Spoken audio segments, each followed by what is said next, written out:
Hey, everybody, this is Ken Tucker with the Marketing Guides for Small Businesses podcast.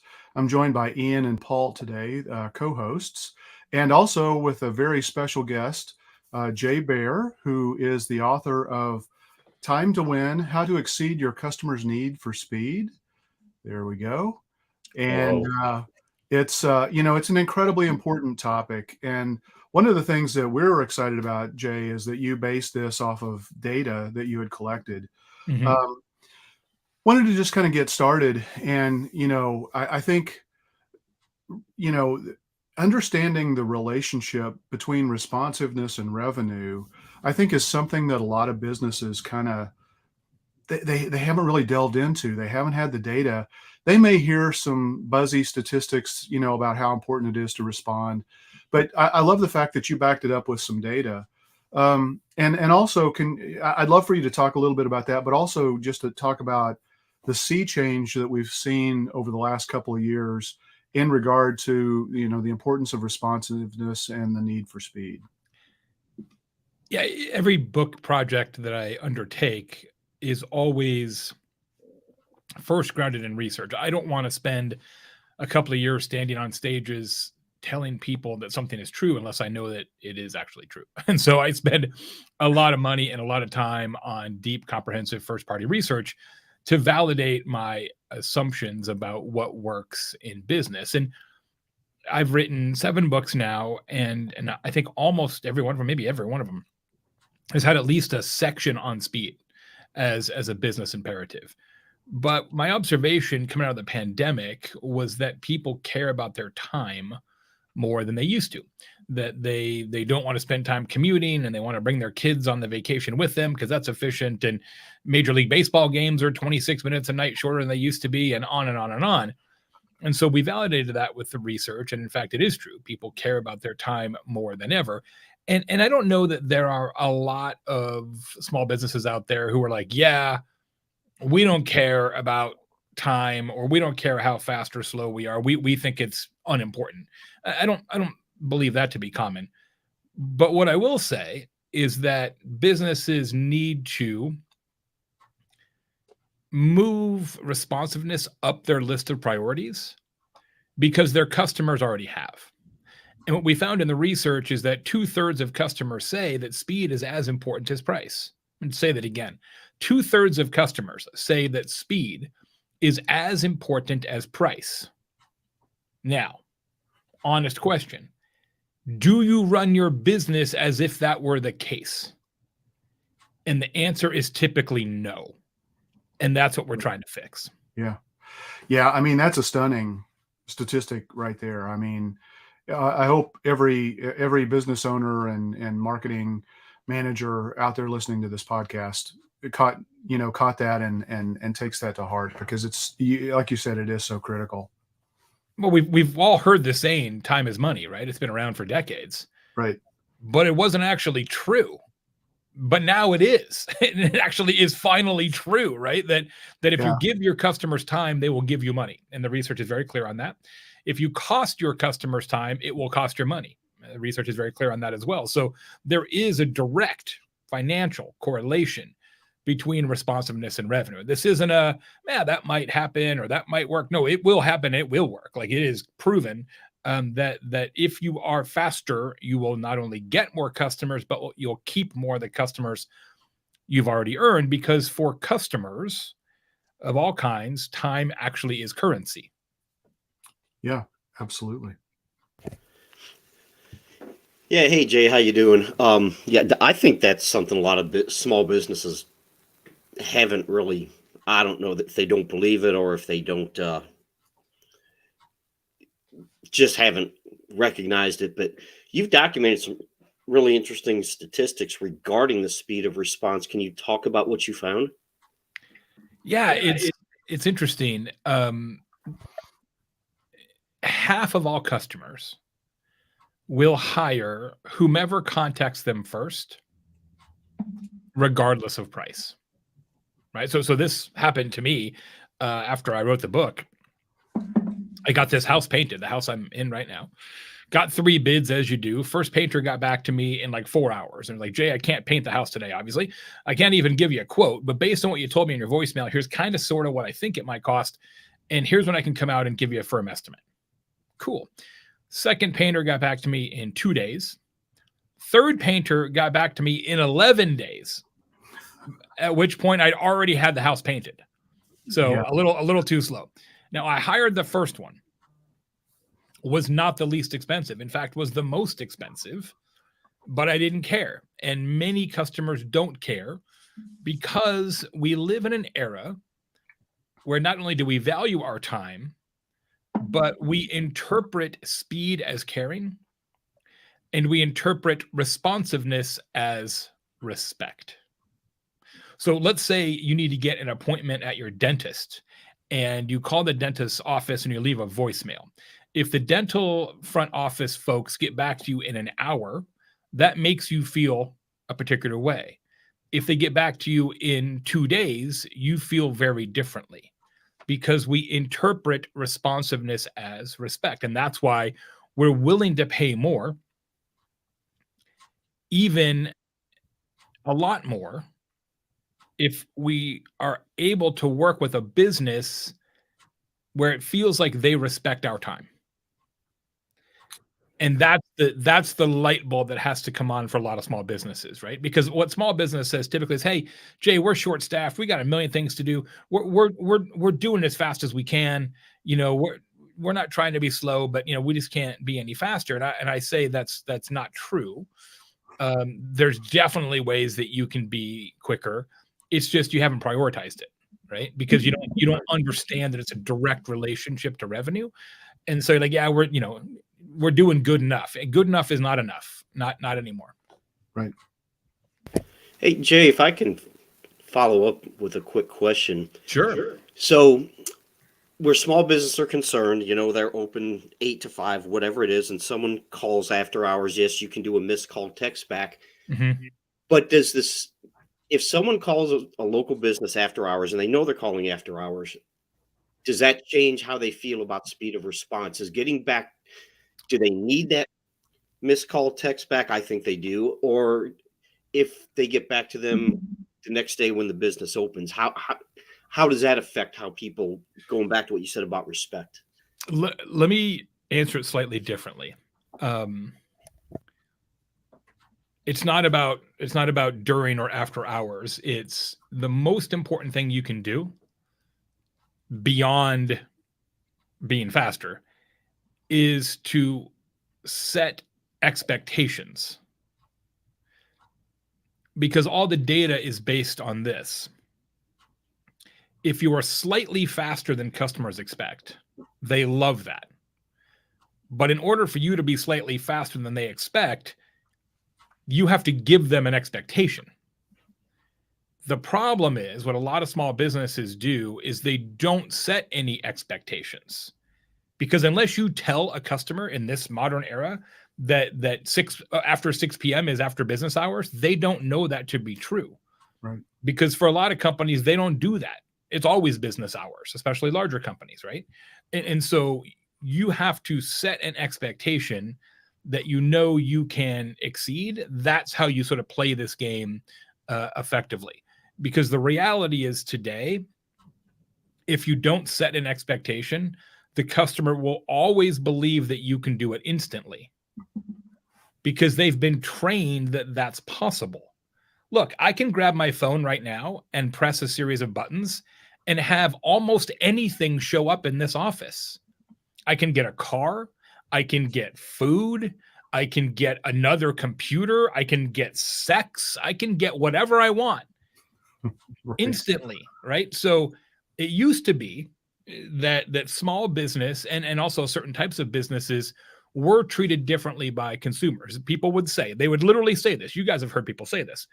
You know what? That's pretty fast for a small business. That's pretty fast for a local business. That's pretty fast for a bank. That's pretty fast for a healthcare company. That's pretty fast for B2B. That's pretty fast for a manufacturer. Nobody uses those words anymore.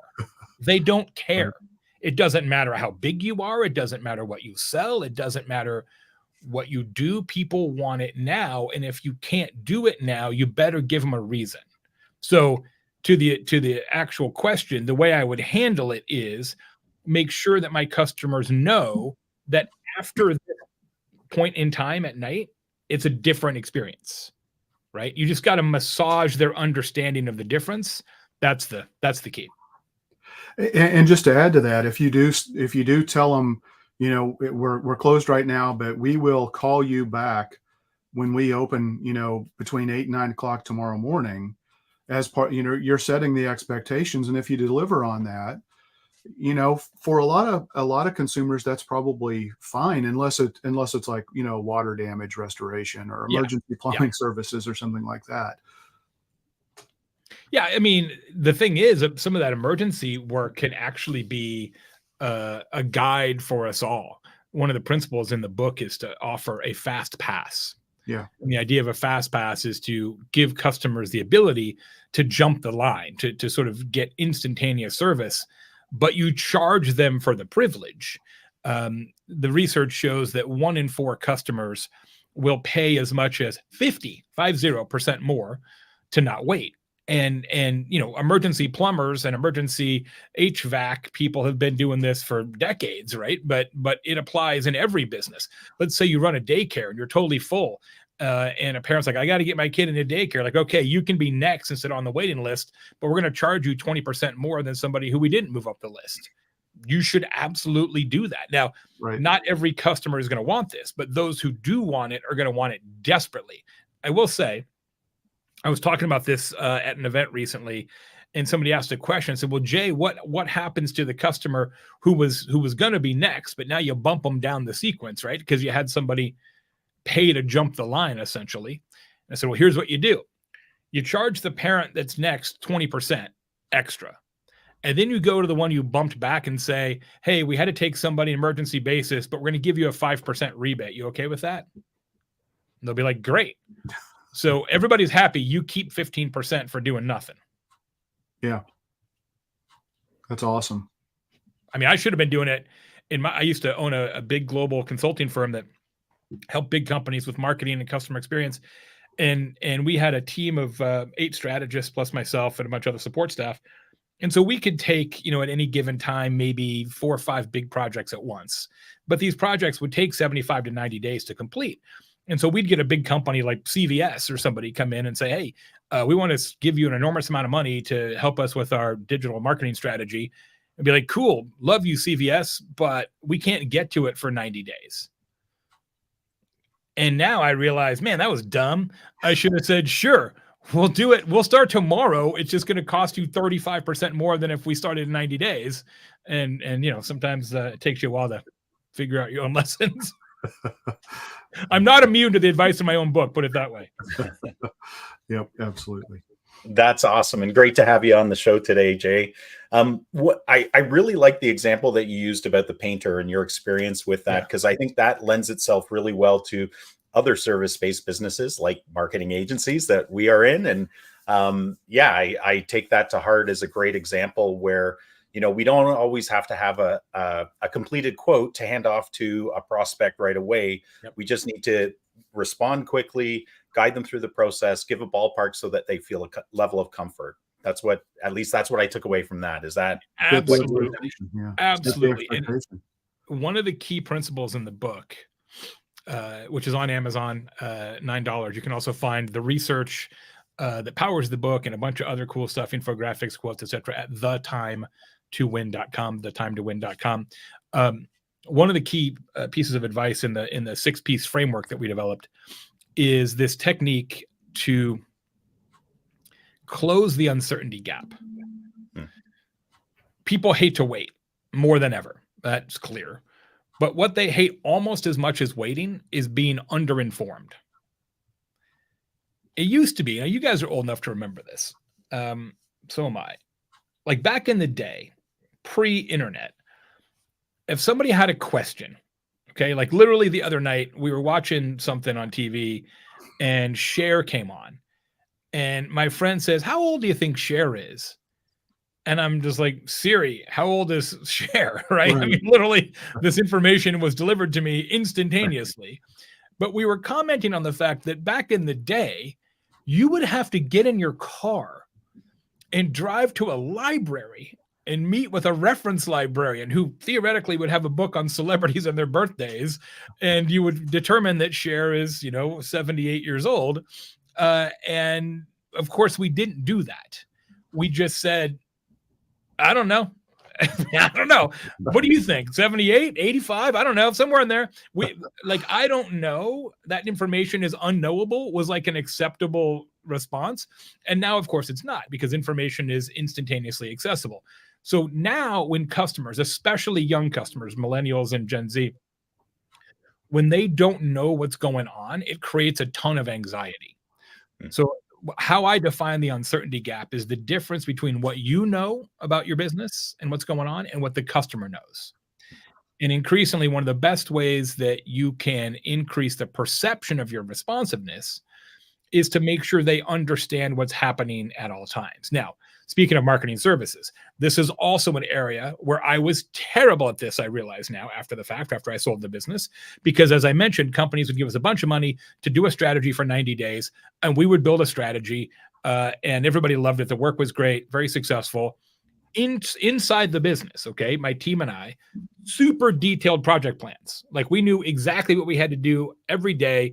We did this. I ran the company for 13 years and we never missed a client deadline in 13 years. Never. So we had it dialed internally, but we never exposed any of that to the client.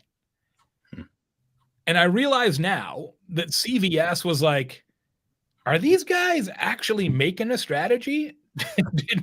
Did Jay just take my money and move to Barbados? Like, do they need anything from us? Like, what the hell's going on here? Because we were so wrapped up in our own process, we were really bad at communicating to them about status, right? So if I had to do it over again, I'd do weekly, if not daily status updates, which sounds patently obvious to many people, but we just didn't do it. We were just focused on the work, right? And it doesn't matter what kind of business you're running, making sure that the customer is fully informed is one of the best ways to impact how responsive they feel you are. Awesome. And this one might not be a long answer, but can a business respond too quickly? Oh, absolutely. Yeah. Not very often. Not very often, but it is true. You can be too fast. What happens is there's actually a psychological continuum here. When you're too fast, it actually reduces trust. When you're too fast, it reduces trust. So many folks, I'm sure, either have on their websites or have used a chatbot. Drift, which is one of the companies that powers many of the chatbots out there, they actually program in a fake delay into the chatbot because it's all AI, right? So the second you put in your question, boom, they can deliver an answer. But when that happens, people are like, oh my God, that was so fast. It must be a robot. I don't trust this answer. I want to talk to a real person. Terrible results. So they put in the fake 3-second delay. You've seen this. It's the animated dots. It's like the animated ellipsis GIF. It's like ... Then the exact same answer. People are like, oh, well, sure. A human being must have read this and typed out this response. I totally believe this now. Has a huge difference on customer psychology, because otherwise when it's too fast, you don't trust it. So there is a situation like where you've got to kind of find the Goldilocks zone, which is, as I said before, that the perfect amount of elapsed time, we call it the right now in the book, is to be slightly faster than customers expect. That's where you want to be. Yeah. You also mentioned in the book, I think it was ordering a quesadilla or a enchilada or something like that at a restaurant that promotes. I got 90 here in town. I live in Indiana, which is not home of authentic Latino cuisine to begin with, but I ordered chicken enchiladas and they brought them in 90 seconds. Wow. And at first I was like, wow, cool. And then I was like, wait a minute. Is there like a machine that I don't know about? Or did somebody else order enchiladas? They're like, oh no, I wanted the beef, not the chicken. So they took them away and put it on the hot window, waiting for the next guy to order it. And I was that guy. Do they have a psychic who just knows what I'm going to order? Right. It was very confusing. I literally distrusted the enchiladas because they were brought to me so quickly. Right now, I still ate them because beggars can't be choosers in Indiana, but I didn't trust it. Right, and that's a lesson for us all. Yeah, definitely. Yeah, so I love the framework that you put together in the Time to Win book. Just real quickly, I wanted to kind of go through and kind of explore each one of Sure. those six. So perform a got it audit, answer before they ask, respond without answers, set speed expectations, some of which we've already talked about Mhm. a little bit. Close uncertainty gaps and offer the fast pass, Yep. which the latter I think is absolutely brilliant, and I'm really excited to explore that a little bit more. Um, but as we go through this, I'd like for Paul and Ian to kind of jump in and explore the different components of the framework with you. You bet. The first one is to perform a got it audit, and that's the one that you probably should do first. The rest of these, the other five, are not necessarily sequential, but the got it audit probably should be the first one you tackle. And the got it audit essentially asks you as a business owner to figure out how long does it take your customers to get it? How long does it take them to get whatever they need? How long does it take them to get a price or a delivery or an invoice or a question or all the things that they need from you throughout the whole customer journey? How long does that take? And that sounds pretty obvious. But when you actually talk to business leaders about this, what they typically say to me is, well, Jay, usually it takes 2 days, but of course, it's over a weekend, it's 5 days. If Bob's on vacation, it could be 6 days. If everything goes perfectly, we might be able to do it in the next day. And I'm like, whoa, wait a minute. That is not data. That is a collection of stories that you tell yourself. And if you're going to use speed as a competitive business advantage, which is the whole point of this exercise, the whole reason why this is called the Time to Win, is that you can use speed as your advantage over your competition. Everything we're talking about here, you're going to do. I fully believe that. Every single thing we're talking about, you're going to do eventually. You're not going to have a choice. Your customers will force you to do it. It's just a matter of when. I believe if you do it now, start working on this culture of responsiveness, you've got about a 24 to 30 month head start, in my estimation. 24 to 30 month head start before the rest of your industry is going to be drug into this kicking and screaming. But if you do it now, you've got 2+ years of head start over your competition where you can eat their lunch on this all important area of speed and responsiveness. But in order to do it, you first have to actually understand how long it takes you today. If you're going to optimize around responsiveness, you have to know, like, what's the average? Is it 38 hours? Is it 77 hours? Like, we have to put actual math around this, not just stories. And that's going to require a little backwards looking analysis to actually figure it out and set your baseline so that you can optimize against it over time. That's the first one, the got it audit. Yeah. Yeah, that's, I think it's hard for a lot of business owners, and I speak from my own personal experience as well, to get it. I mean, I don't know how fast other marketing companies in the area with the, customers that I typically serve are responding. I don't have any way to benchmark that. And I probably haven't measured that myself, right? So there are two opportunities, and you mentioned 24 to 30 months or so. Um, I mean, honestly, there are going to be businesses who are not going to survive that window because there are going to be businesses that take advantage of everything you're talking about and nail it and drive those other businesses out of business. Well, and meanwhile, we've got new companies that are coming online that are built for speed from the beginning, right? Right. They're AI at their nucleus. They are organized around the principle that speed is going to be their competitive edge. I'll just give you a quick example.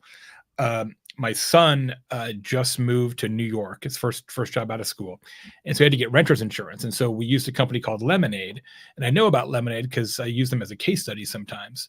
So they specialize in renter's insurance. It's all mobile app based.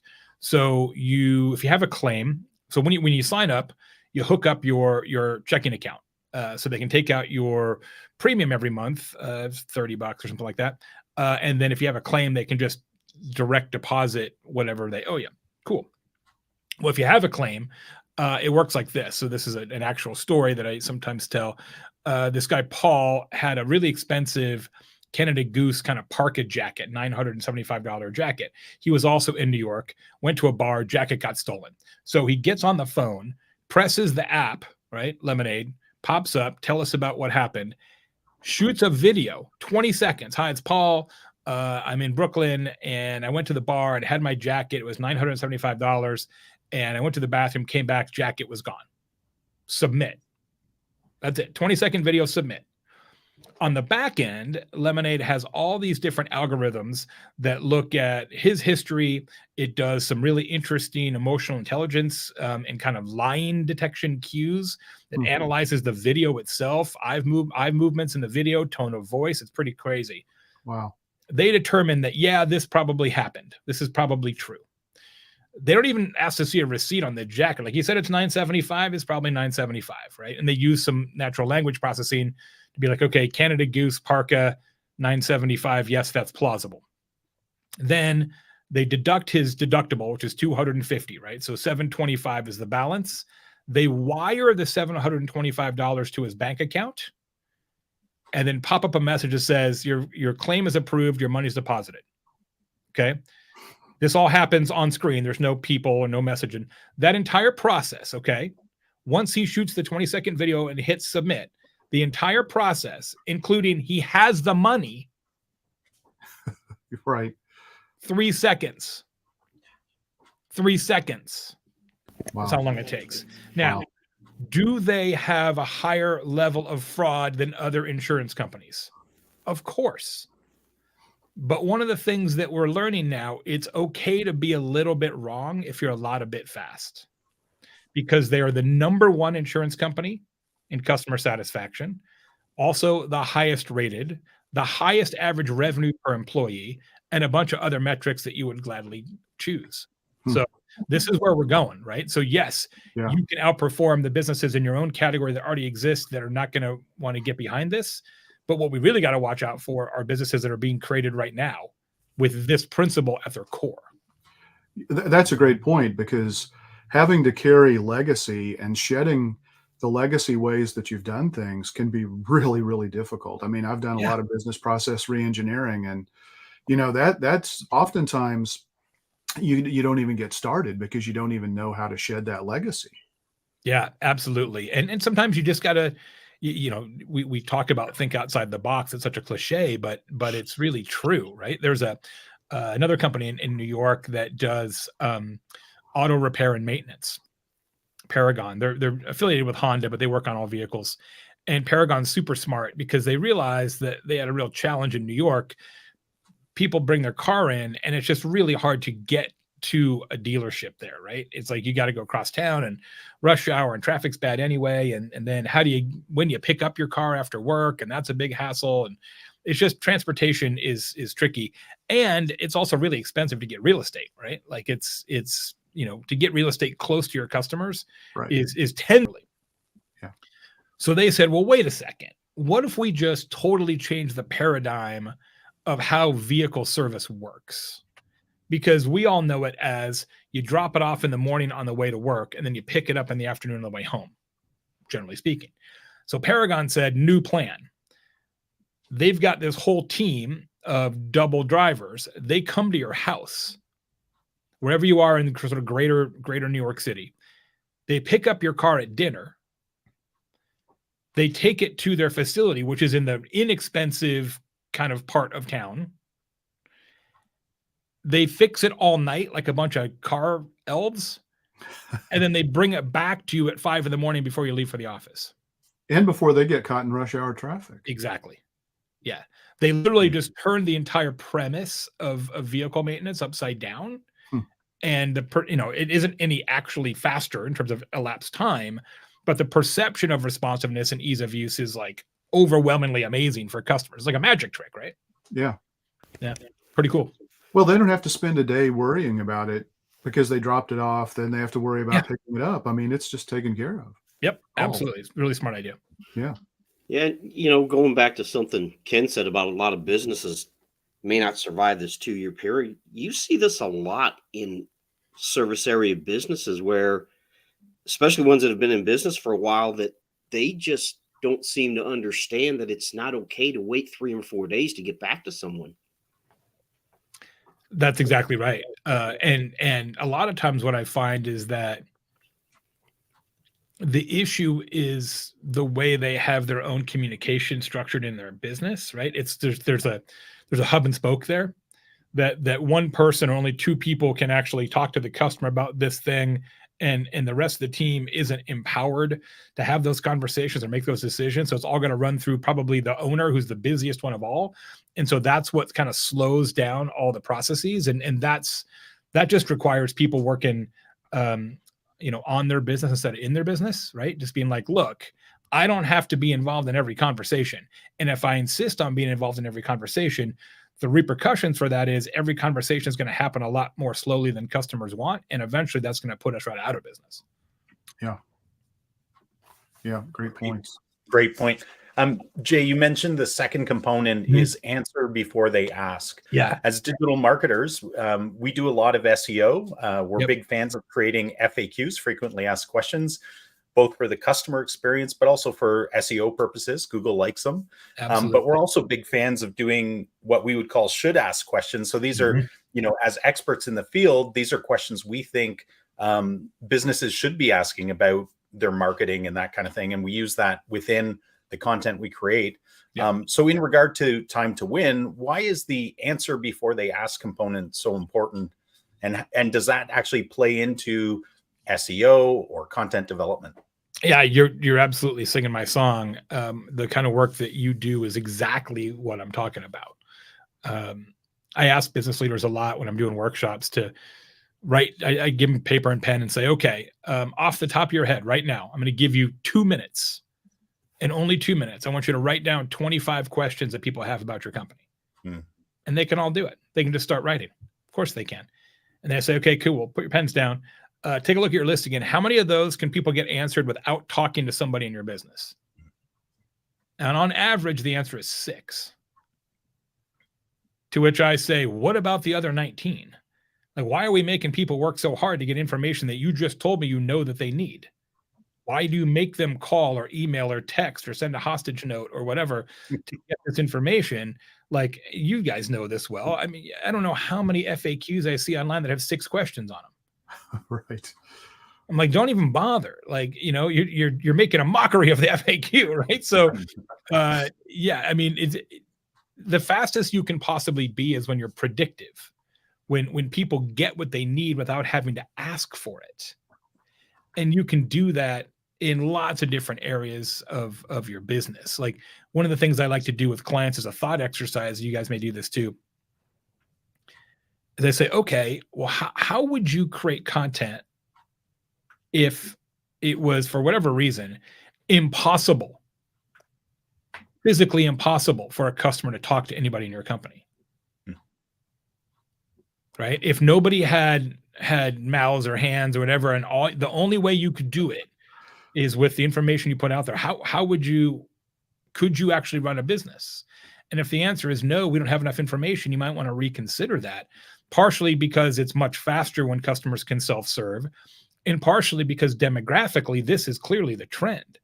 Half, that's actually 44% of millennial buyers, millennial customers, would prefer to never, ever talk to a salesperson. So we've got this philosophy in business that, well, what we got to do is put them in front of a salesperson, because the salesperson can answer their questions and sell them.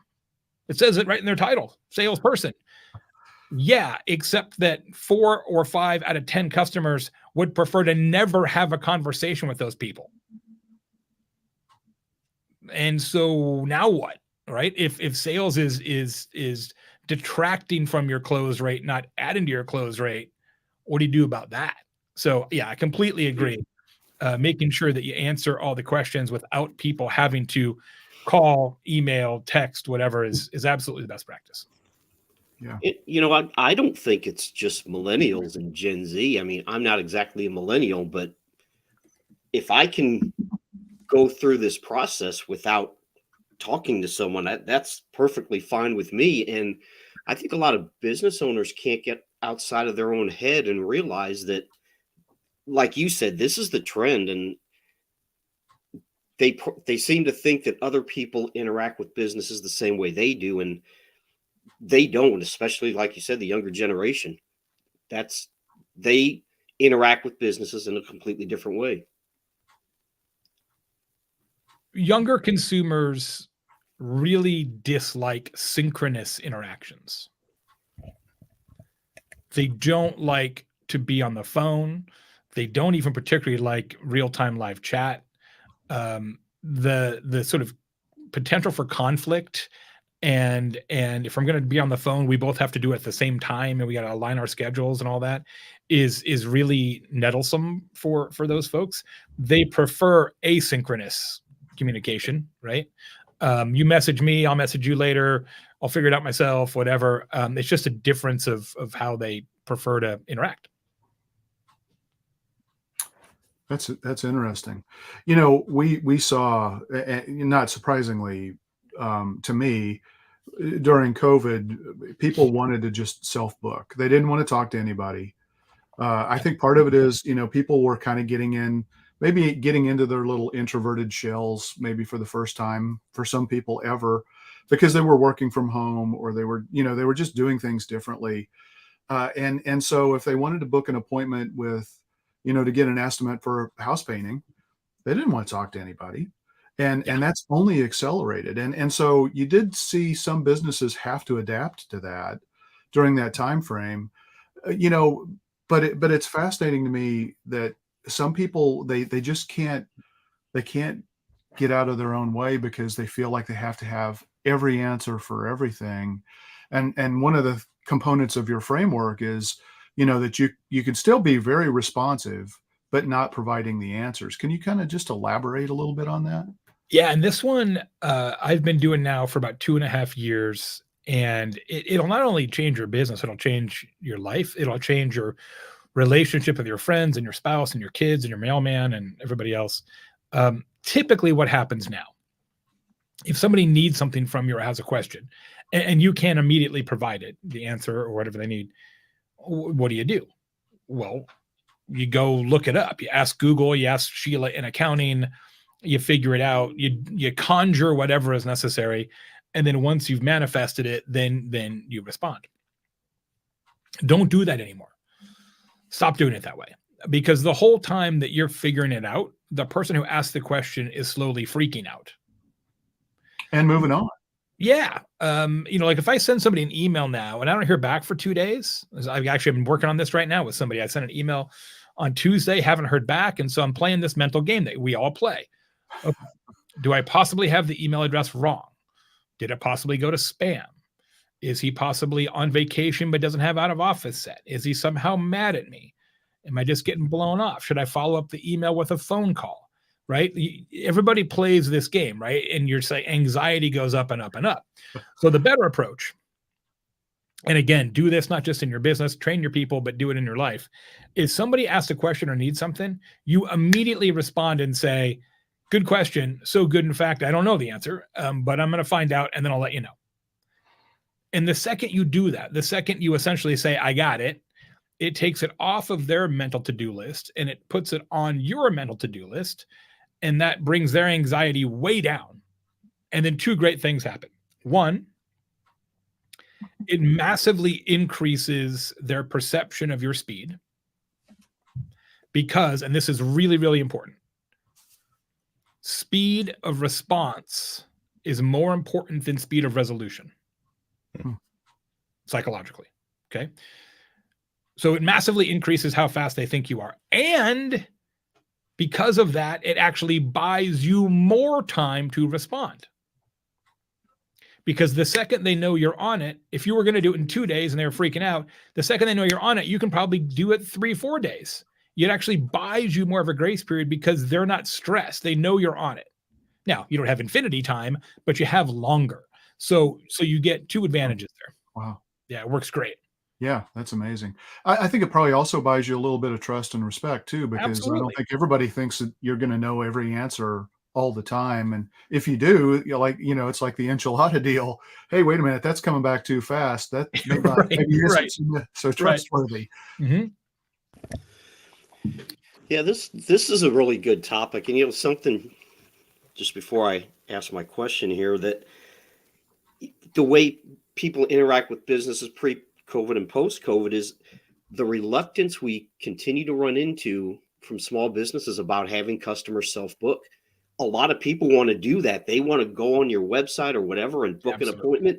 And we have this huge reluctance from small business. No, I don't want to do that. It's like, well, that's probably costing you business, especially if your competitor is doing it. But that being said, that the next part of this is set speed expectations. So can you talk about that? Yeah, we talked about that a little bit earlier. This idea that it's not so much about how fast you are in pure number of minutes, hours, or days. It's about, are you faster than the customer thought you would be? That's really the trick to this game, is being faster than they think you would be, not necessarily just being faster, period, in raw elapsed time. So the best way to handle that is to make sure that you do what we all know to be true. You learn this on the first day in business. You are taught to under promise and over deliver. But so often when it comes to speed, we do the exact opposite. It's very common, especially among small businesses, where you know it's going to take 7 days. You know it's going to take 7 days, but you tell the customer it's going to take 5 days because you don't want to disappoint them at the time of order. You're like, they'll be a little disappointed later, but we can deal with that later. And now we have their money, and it'll, we'll sort that out down the line.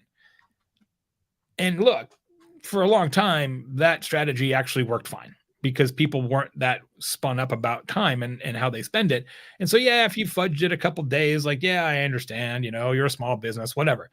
You can't do that anymore. You can't fib to your clients around speed, right? So if you know it's going to take 7, you tell them it's going to take 8, right? You tell them it's going to take 8 and you deliver it in 7, and now you're a hero. So a good buddy of mine's a pilot for American.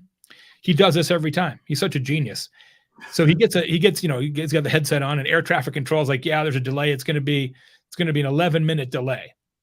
He comes on the intercom. Yeah, it's Captain Mendler. It's going to be a 14-minute delay. He always adds like 30 to 50% every time.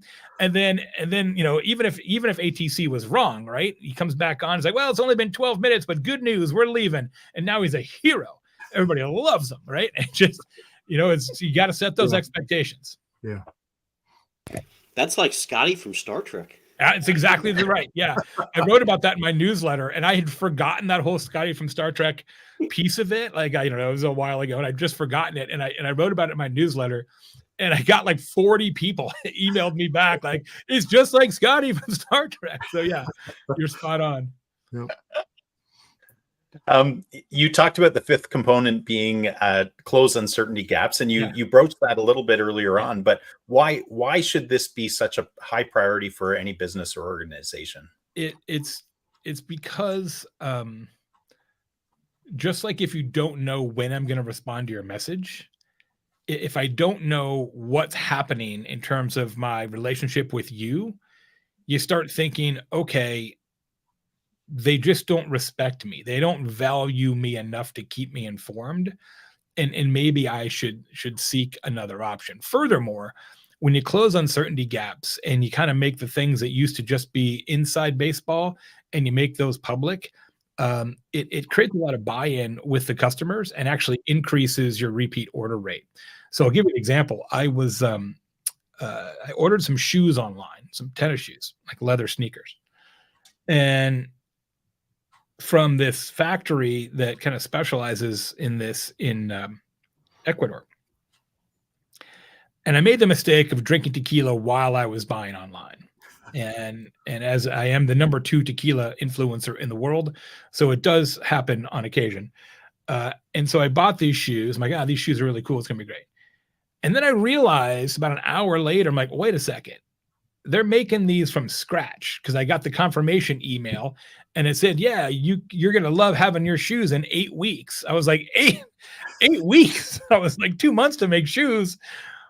What? I was very confused. I kind of missed that part of the whole buying cycle. And I was like, do I want to cancel this order? Like 2 months is a long time. But I was like, let's just kind of ride this out, see what goes. Well, every Wednesday for 8 consecutive weeks, I got an email from this team saying, Jay, I want you to meet Pablo. Pablo's in charge of last at the factory. Here's a video of Pablo working on sneakers. These aren't your sneakers, but they're just like yours. Next week, I want you to meet Julieta. Julieta is in charge of tanning the hides. Here's how she does. I mean, it was literally like a documentary. One message a week about how these shoes are made. And it was super entertaining, made the time go by really quickly, totally closed the uncertainty gap. Because if I asked you, how do they make step-by-step custom leather sneakers? Nobody knows the answer to that, but now I do. Right. So yeah, it's just a good process to get in. And it changes the way you think about time when you have information. Give you an example. If you call anybody, like the other day I had to call my cell phone provider. Don't recommend it, obviously.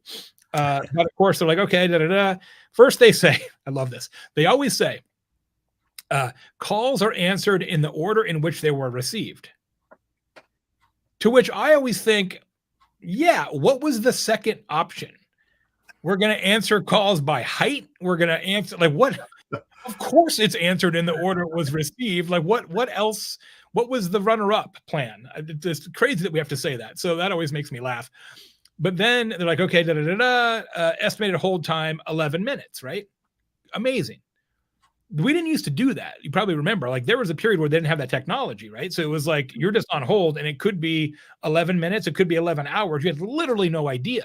Right. There's been actual tons of academic level psychology studies about this that say that the perception of time is really different when you know, okay, it's going to be 11 minutes versus it's open-ended. It's like the light at the end of the tunnel.